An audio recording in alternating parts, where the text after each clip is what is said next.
Welcome everybody to this edition of Fatboy Luke Cooking. Today, in Volume 2, we will be exploring the ultimate Hungryman sandwich. If you're a working professional like me, you're short on time, you're short on cash, and you just want to get something that's absolutely delicious, that's what we're gonna do today. Now to make this deliciousness happen, first you're gonna need a cutting board, some high quality bread, some ginger, a red onion, or you can use a Spanish onion, some fresh garlic.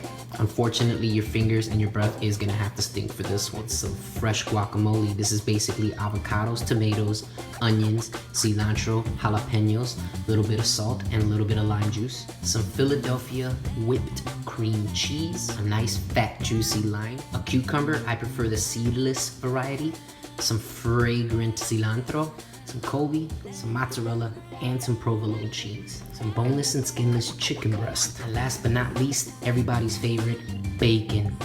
You want to start out by getting a good sharp knife and cutting your chicken into some even cubes.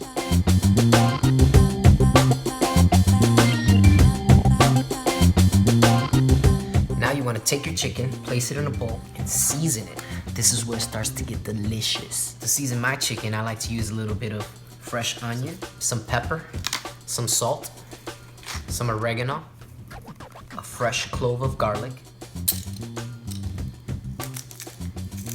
the juice from one lime, and some vinegar. Now what you want to do is you want to set your chicken to the side so that it can marinate in the juices and prep your bacon. I just prepped my bacon. Now, depending on your preference, you'll prepare your bacon differently. I personally like mine pan fried, comes out crispy, and then there's a little bit of drippings left in the pan for flavor that you can use either for your chicken or your bread. That might sound crazy, but trust me on this one, you're gonna thank me. Back in the day, McDonald's used to have this sandwich called the McDLT. The hot side was on one side, the cold was on the other. This is kind of the same thing. The only difference is this one actually tastes good. Now, the cold side of your sandwich is basically gonna be a couple pieces of cucumber, a little bit of chopped cilantro, and some diced onions. Now, on top of this, we're gonna grate a little bit of ginger. We also got some fresh guacamole waiting for us to spread on the bread. So I'm kind of reluctant to share this next piece with you. These vegetables you saw on the plate, I know it looks a little bit boring.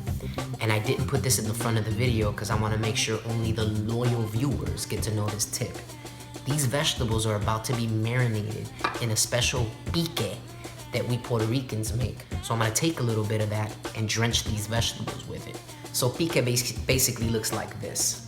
It's vinegar that's marinated in a jar. It sits there in a jar for a couple of weeks. But it's what you put in the jar that makes this so special. I would share with you some of the spices, but I can't because that's what makes pique pique. Everybody makes it a little bit different. My sandwich is actually gonna be better than any sandwich you would ever make, but at least I'm putting you on the right track to discover your own preference as far as taste is concerned. Give them a little bath and let it sit there. Now you want to start prepping your sandwich bread. First part is going to have a little bit of cream cheese. The second part is going to have a little bit of garlic butter and guacamole.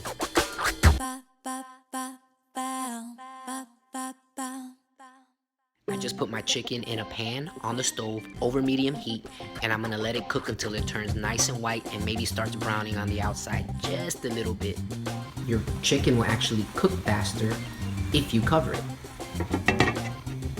By the way, make sure that when you are cutting meat and vegetables, you are washing your hands in between cutting the meat and the vegetables.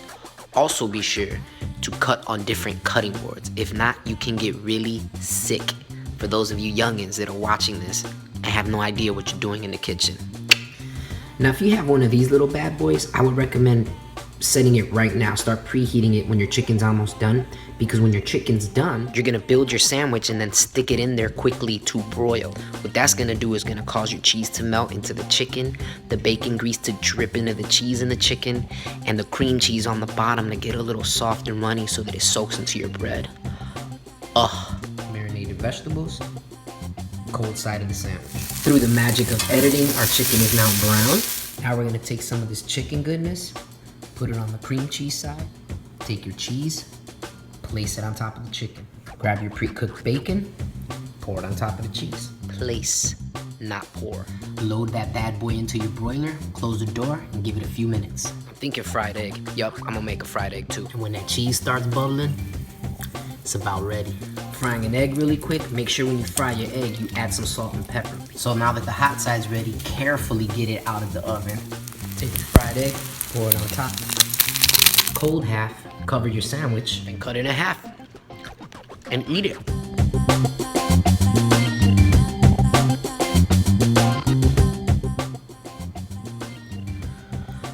Oh my God. Now I wish I could find the words to describe how good this is, but I can't.